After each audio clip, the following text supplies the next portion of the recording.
One last short video relative to this homework section. We say that x is really less than y if x is less than 1% of y. It's got to be less than a tiny fraction of it.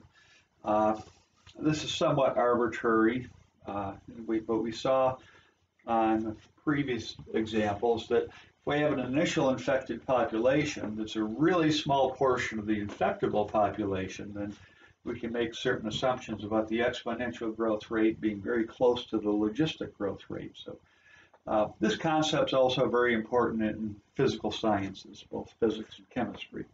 We won't get into quite why, but it's a concept worth getting used to. So in this case, suppose we have an initial infected population of 12, and we have a total infectable population of 5,000.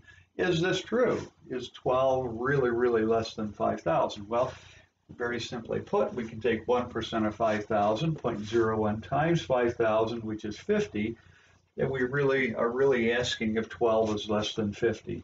And the answer is yes.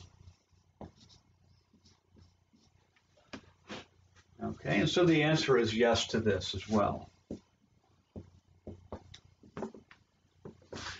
Let's take another example. Let's suppose the initial infected population is 50, the total population is 2,500.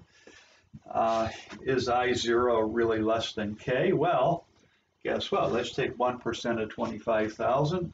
They're 2,500. 0.01 times this 25. Is 50 less than 25? The answer is no.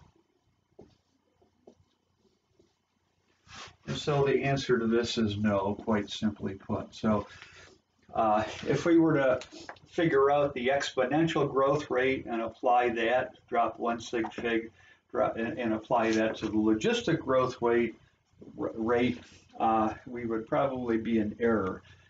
We may end up, may have to drop two significant figures. This is close, actually, but not exactly. So we couldn't make that assumption about the growth rates. So, okay, that concludes the videos for this homework section for the virus spread. We will have some trig videos coming out shortly as well.